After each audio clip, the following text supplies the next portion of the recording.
উস্তাদেরা শিক্ষা দিয়েছেন।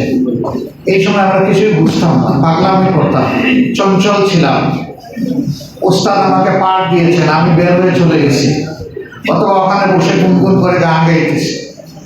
উস্তাদ দিয়েছেন পড়ার জন্য, আমি ছবি আঁকা শুরু করে দিয়েছি, কারণ আমার এই জ্ঞান ছিল না যে আমার সম্মানিত উস্তাদের কমান্ড আমি কিভাবে মানব। এরকম পাগলদেরকে ধরে ধরে যারা মানুষ বানিয়েছে তারা হচ্ছেন বিকল্প পিতা এবং মাতা। আমি ওই রকম আমার প্রাইমারি স্কুলের একজন শিক্ষককে এখনো তীব্রভাবে অনুভব করি। তিনি ক্লাস 4-এ আমাদেরকে জুলাই মাস থেকে পেয়েছিলেন। এরপরে 1.5 বছরের মতো সময় তিনি আমাদের পিছনে খাটাখাটুনি করেছেন। তিনি আসতেন 3 মাইল দূর থেকে বাইসাইকেল চালিয়ে একটা কাঁচা রাস্তা দিয়ে, সময় মতো আসতেন। স্কুল টাইম শেষ হলে আগের দিন তিনি বলে দিতেন যে তোমার বাড়িতে আমি খাবো, তোমার মাকে বলবি আমার জন্য রান্না বাড়া করে দেয়। যাকে বলছেন তার বাড়িতে কি আছে না আছে আমার স্যারের কোনো কিছু জানার দরকার নেই, উনি গরিব না তো এটাও জানার দরকার। তিনি তার সহজভাবে বিশ্বাসে বলে ফেলতেন যে আমার জন্য খাবার রেডি করতে বলে। সবাই তাকে সৌভাগ্য মনে করে, তার সর্বোচ্চ তৌফিক অনুযায়ী রেডি। উনি খাওয়া দাওয়া করে মানুষের সাথে গল্প গুজব করতেন আসর থেকে মাগরিবের নামাজ পড়তেন যে মসজিদে, এই মসজিদটা ওই পাড়া যে পাড়ায় তিনি খাওয়া দাওয়া করতেন। কিন্তু মাগরিব পরেই তিনি ভিন্ন পাড়ায় চলে যেতেন। চলে গিয়ে স্কুলের ছাত্র কোন ঘরে আছে এবং সে পড়তে বসছে কিনা ছাত্রছাত্রীটা দেখতেন, কাউকে পড়াতেন। ঘুরে ঘুরে বিভিন্ন ঘর দেখে দেখে এসার নামাজ পড়ে আবার বাইসাইকেল করে 3.5 মাইল দূর রাতের বেলা। তিনি আইসা দেখলেন যে স্কুলটা এলোমেলো, ছাত্ররা আসলে কিছু শিখেই নাই, শুধু প্রমোশন পেয়েছে। তিনি চ্যালেঞ্জ হিসাবে নিলেন যে না, এগুলাকে মানুষ বানাবে। তিনি আমাদেরকে পড়াতেন, বৃত্তির কোচিং করতেন। আমাদের যখন কোচিং শেষ হলো সামান্য উপহার স্যারের হাতে আমরা তুলে দিলাম, তখন ওই ইনরেলাপে প্রচলন ছিল না, এমনি কাঁচা নোট উঠে দিতে চেয়েছি। উনি বললেন থাকি আল্লাহ স্যার একটু আমার আব্বা আম্মা দিয়েছে। তো উনি বললেন যে তোমার আব্বা আম্মা দিলে তো তুমি এককভাবে তাদের সম্পত্তি হয়ে গেলে, আমি তো বাবা বিয়া শাদী করি নাই, তোমাদেরকেই আমি সন্তান হিসেবে গ্রহণ করেছি। আমি টাকার জন্য তোমাদেরকে পড়াই, আমি কিছু মানুষ, আমার কিছু সন্তান তৈরি করার জন্য পড়িয়েছি।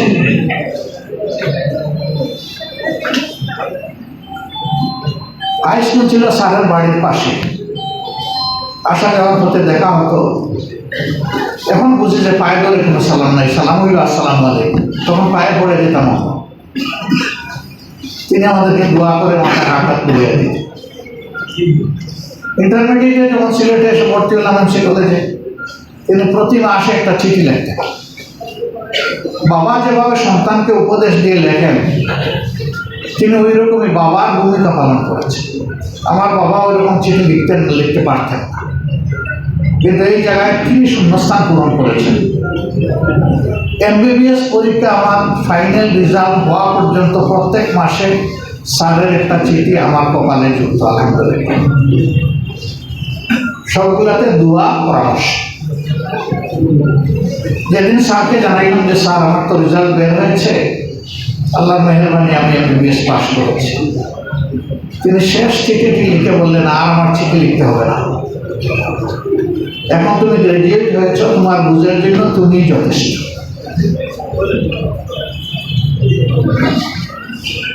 এই স্যার তার কর্মজীবন শেষ করে নিয়োগ করেছেন তিনি হজে যাবেন ম্যাডাম সহ। আমাকে ফোন করে বললেন বাবা আমি তো নিয়োগ করেছি, কিন্তু এগুলো পাইতে 4-5 বছর লাগে, তুমি কোনো সাহায্য করতে পারবে না। আমি মৌলভীবাজারের ডিসি সাহেবকে ফোন করে বললাম ভাই আমি কোনোদিন তার কাছে কিছু কারোর জন্য চাইনি, আজকে একটা জিনিস দাবি করে চাইবো, আশা করি আপনি আমাকে ফেলে দিবেন না, আমাকে আপনি সাহায্য করবেন। তিনি সব শুনলেন, শুনে বললেন যে স্যারকে বলেন কালকে এতটার সময় আমার অফিসে এসে শুধু উনি নামটা বলবেন আমার অ্যাটেন্ডেন্স। আমি এই স্যার সম্পর্কে তাকে রিকোয়েস্ট করতে গিয়ে এই কথাগুলো বলেছি।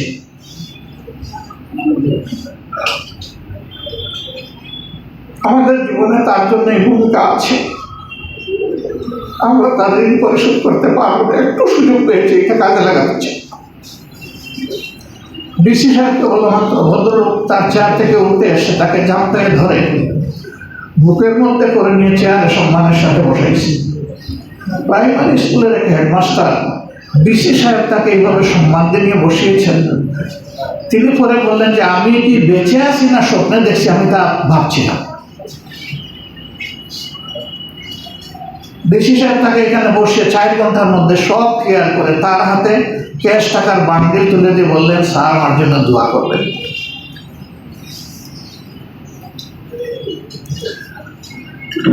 আমার এই মহান শিক্ষক টাকার বান্ডিল হাতে নিয়ে তিনি গ্রামের বাড়িতে যাননি, সোজা চলে এসেছিলেন। আচ্ছা বললেন, তুমি বলে কি বলেছিলেন ডিসি সাহেবকে? আর বললেন, স্যার আপনি যা করেছেন তার একটা ঝলক মাত্র বলেছি, সারা বলি নাই। ওই নিশ্চয়ই কোনো ভালো মানুষের সন্তান, তিনি আমাকে যে সম্মান দিয়েছেন আমি নিজেকে এটার উপযুক্ত মনে করি না। আমার এই স্যার আবার করলেন কি আরেক মিরাকল। হজে যাওয়ার আগে তিনি যে তার ডায়েরিতে প্রত্যেকটা বাড়ির নাম, ঠিকানা, লোকদের নাম লিখে রেখেছেন, আমরা তো জানি না। হজে যাওয়ার আগে আমাদের 6টা গ্রাম, প্রত্যেক গ্রামে গিয়ে ওই যত বাড়িতে তিনি পানি খেয়েছেন, খাওয়া দাওয়া করেছেন, সব বাড়িতে গিয়ে বলেছেন আমি আপনাদের রিজেক্ট খেয়েছি, আমাকে ক্ষমা করে দেবে।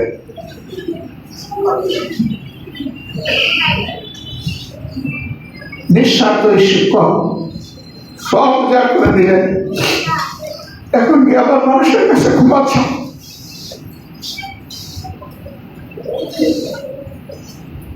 সেই শিক্ষকদেরকে আমরা কিভাবে প্রতিদান দিব? এখানে আজকে যারা উপহার নিতে এসেছ তারা কে কে শিক্ষক হতে রাজি আছে? একটু দাঁড়াতে দিই। জীবনের শিক্ষক হতে চাও কে? দাঁড়াও না, একটু দেখি। আলহামদুলিল্লাহ, বসো, সবাই বসো, অনেক আলহামদুলিল্লাহ। আচ্ছা, ডাক্তার যারা হতে চাও তারা এবার দাঁড়াও দিই। হ্যাঁ রে, আমার চোখের পানি দেখে সব শিক্ষক হয়ে গেছে, ডাক্তারই আর পড়বে না। বসো, তাইলে মজার গল্প বলি। হ্যাঁ, 2-4 জন দাঁড়াচ্ছে। ইন্টারমিডিয়েটে ক্লাস নিচ্ছেন আমাদের বাংলার শিক্ষক ডক্টর ননীগোপাল দেবনাথ। হঠাৎ করে তিনি বগল থেকে পরীক্ষার একটা খাতা বের করে বললেন যে আমি একটা জিনিস পড়ে শোনাবো, তোমরা ভালো করে শুনিও, মনোযোগ দিয়ে শুনিও। তিনি বললেন যে আমি একটা রচনা পড়ে শোনাচ্ছি, আমার জীবনের লক্ষ্য। আমরা খুব মনোযোগ দিয়ে শুনলাম। শোনার পরে একদিক থেকে প্রথম বেঞ্চে বসা ছিল কোনো একজন বললো, বাবা তুমি দাঁড়াও তো, তুমি যদি একজন এক্সামিনার হো তাহলে কত দিবা? সে বলে, স্যার মার্ক তো 20, পুরা তো দেওয়া যায় না, তাও আবার বাংলা। আমি স্যার কিন্তু 19-এর নিচে দিতে পারবো না, আমি যদি এক্সামিনার হই। পরের জনকে জিজ্ঞেস করলেন, তুমি কত দিবা? সে বললো, স্যার বয়ে বয়ে বলেই ফেলে, আমি কিন্তু 20-এর বেশি দিয়ে দিব। তারপরের জনকে জিজ্ঞেস করলাম, তুমি কত দিবা? বলে, স্যার যদি 7+ কিছু থাকতো 20+1 দিয়ে দিতাম। 3 জনের শুনে স্যার হেসে দিলেন, দিয়ে বললেন, আমি তো এক্সামিনার, এখন তোমরা জিজ্ঞেস করো যে আমি তারে কত দিব। তা আমরা বললাম, স্যার আপনি তো নাম যেহেতু বলেন না স্টুডেন্টের, তাইলে বলতেই পারেন যে আপনি কত দিবেন। তো উনি গেলেন, কোনো কিছু না বলে ব্ল্যাকবোর্ডের কাছে গিয়ে চোখ নিয়ে এরকম বিশাল এক গোল্লা আঁকিয়া বললেন, আমি তারে তাই দেব।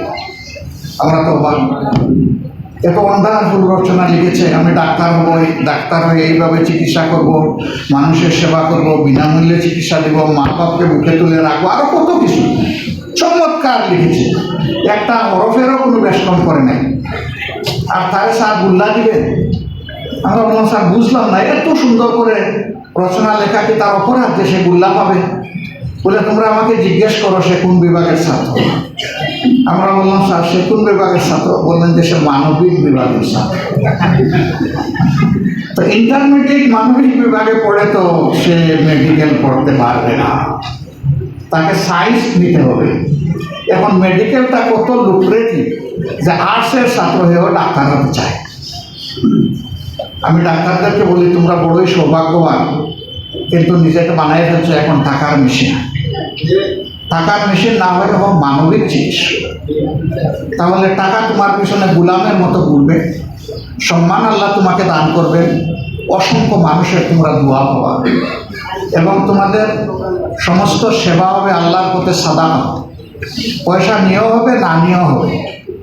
এরকম আমাদের জানাশোনা কিছু ভাই বন্ধু ছিলেন, সিলেটে করোনার সময় মারা গেছেন একজন, আপনারা সবাই জানতেন। সর্বপ্রথম যে চিকিৎসক মারা যান তাকে বলা হতো মানবিক চিকিৎসক। কেন? গরিবরা তার কাছে এসে শান্তি পেত, ফি না থাকলে নিজে বাড়াটাও দিয়ে দিত, ফ্রি ঔষধ দিত, ফ্রি ঔষধ না থাকলে ঔষধ কেনার টাকাও মাঝে মাঝে দিয়ে দিত, আবার সচ্ছলতা তাকে পূর্ণ ফিটাও দিতে। সে শেষ হয়ে যায়নি, গরিবও হয়নি, সে মানুষের হৃদয় জয় করেছে। ডাক্তার ইদ্রিস আলী নামে আরেকজন বাংলাদেশের প্রথম রিনাউন্ড স্পাইন সার্জন, তিনি তার চেম্বারে রোগীরা যেদিকে মুখ করে বসবে দেয়ালে একটা সাইন ওখানে লিখে রেখেছিলেন, আপনি কি আর্থিক সমস্যায় ভুগছেন? যদি ভুগেন তাহলে আপনি খুলে বলুন, আমাকে ফি দিতে হবে না। তো অনেকে খুলে বলতেন স্যার আমার একটু সমস্যা আছে, তিনি সব শুনে আবার তাকে ভাড়া বুড়া দিয়ে বিদায় দিতেন। আল্লাহ তাকে গরিব করেননি। শিক্ষার উদ্দেশ্য টাকা রুজি বা টাকার মেশিন বনা উচিত নয়। শিক্ষার উদ্দেশ্য হবে মানুষের হৃদয়ে সুপ্ত যে চিন্তা এবং স্বপ্ন, সেটাকে জাগিয়ে তুলে মানুষকে আলোকিত মানুষ করা। যেটা আমার স্যার বলেছিলেন, আমি বাবা বিয়া শাদী করি নাই, বাচ্চাকে চেয়ে এখনো পাই নাই, তোমরাই আমার সন্তান, আমি কিছু ভালো সন্তান করতে চাই। তো ওরকম ওই শিক্ষকদের সবকটা নিয়ে আমরা যেন আজীবন মানবতা বোধে উজ্জীবিত হতে পারি। যদি পারি আলহামদুলিল্লাহ আমরা কামিয়াব। এখানে শিশুরা এসেছে, 18 বছর বয়স পর্যন্ত শিশু ধরা হয়। এখানে শিশুরা এসেছে, তাদের সাথে অভিভাবকরা এসেছে। আপনাদের অভিভাবকের জন্য, ছাত্রদের জন্য দোয়া করুন যে আমার সন্তানটা যেন মানুষের দোয়া পাওয়ার উপযুক্ত হয়। আমার সন্তানের জন্য মানুষের জন্য অন্তর থেকে দোয়া করে। আজকে একটা জায়গায় বলেছিলাম, সিলেটে ডেন্টাল সার্জন ছিলেন ডাক্তার হাবিবুর রহমান সাহেব, অনেকে আমরা তাকে চিনতাম। তিনি ইন্তেকাল করলেন ক্যান্সার রোগে আক্রান্ত হয়ে। আমরা গেছি, দৌড়ে গেছি খবর পেয়ে, গিয়া দেখি যে তার বাসার বাইরে আমাদের উসমানী মেডিকেল, তখন উসমানী ছিল না, সিলেট মেডিকেল ছিল, সিলেট মেডিকেল কলেজের ডুম, সে অন্য ধর্মের লোক, সে কাঁদছে। আমি তাহলে জিজ্ঞেস করলাম তুমি কেন কাঁদছো বাবা? তো সে বলতেছে আমার আব্বা ইন্তেকাল করেছে। তা তোমার বাবা যদি ইন্তেকাল করে তখন তুমি এখানে কেন? তুমি তো তোমার বাড়িতে যাও। বলে ইনি আমার বাবা। তোমার বাবা কীভাবে? বলে যে আমি একটাই মাত্র ভাই, আমার বাবার একমাত্র সন্তান, আর 6টা মেয়ে উনি রেখে গেছেন আমার বোন। এই একটা একটা করে বড় হয়েছে, ওদের বিয়ে শাদী কীভাবে হয়েছে আমি কিচ্ছু জানি না, এই বাবা সব করেছে। উনি পাত্র জোগাড় করেছেন, বিয়ার খরচও উনি যোগান দিয়েছেন, আমি কিচ্ছু জানি। এখন যে তিনি চলে গেলেন, এখন তো 2 বাবাই হারালাম, ওই বাবাও নাই, এই বাবাও নাই, এর জন্য কাঁদছি। এটা হলো সার্থক জীবন।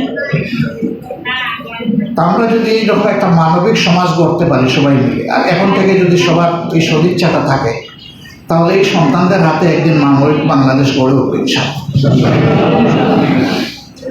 আমি এদের জন্য বুক করে দোয়া করি যে ভালো কাজগুলো আমরা পারলাম না করতে, আল্লাহ যেন তাদেরকে সেই কাজের যোগ্যতা দান করে। এবং প্রিয় দেশ থেকে সব ধরনের হিংসা, প্রতিহিংসা, হানাহানি এগুলা যেন দূর হয়ে গিয়ে তাদের হাতে আগামীর একটা সোনালী সমাজ গঠিত হয়। আর আল্লাহ যদি আমাদেরকে পছন্দ করেন, তাহলে আমরা যেন নিজের হাতে গড়ে ওদেরকে একটা সোনালী সমাজ দিয়ে দুনিয়া থেকে বিদায় দিতে পারি। সিলেটকে আল্লাহ তাআলা অনেক মর্যাদা শিক্ষায় দীক্ষায় দিয়েছিলেন, কিন্তু এখন আমরা অনেক পিছিয়ে গেছি। আমাদের লোভ লালসা চলে গেছে বিদেশের চোখের দিকে, আর চলে গেছে টাকা পয়সার দিকে। এখান থেকে বের হয়ে বের করতে হবে, আসল ঠিকানায় যেতে হবে। শিক্ষার জায়গাটা, পাটাতনটা, বীজতলাটা আমাদেরকে আবার মজবুত করে গড়ে তুলতে হবে ইনশাআল্লাহ। আল্লাহ তাআলা আগামী দিনে এই অঞ্চলের মানুষকে শিক্ষার জন্য বিশেষভাবে কবুল করুন এবং সারা বাংলাদেশে আমাদের বর্তমান এই প্রজন্মের যারা শিশু আছে, এই পবিত্র মনগুলোকে আল্লাহ এখান থেকে মানবিক মন, উন্নত শিক্ষা এবং চরিত্র দিয়ে, দেশাত্মবোধ, দেশপ্রেম দিয়ে আল্লাহ তাআলা তাদেরকে বড় করুন। তারা অনেক বড় হোক, যে জায়গায় আমরা পৌঁছতে পারি না সে জায়গায় তারা পৌঁছে যাবে। সবাইকে অসংখ্য ধন্যবাদ, অনেক কৃতজ্ঞতা। ঘরে ঘরে গিয়ে দিয়ে আসলে খুবই সুন্দর হতো, কিন্তু আমরা তা পারিনি। আপনারা কষ্ট করে এখানে এসেছেন, আল্লাহ আপনাদেরকে উত্তম জাযা দান করুন। আসসালামু আলাইকুম ওয়া রাহমাতুল্লাহি ওয়া বারাকাতুহু।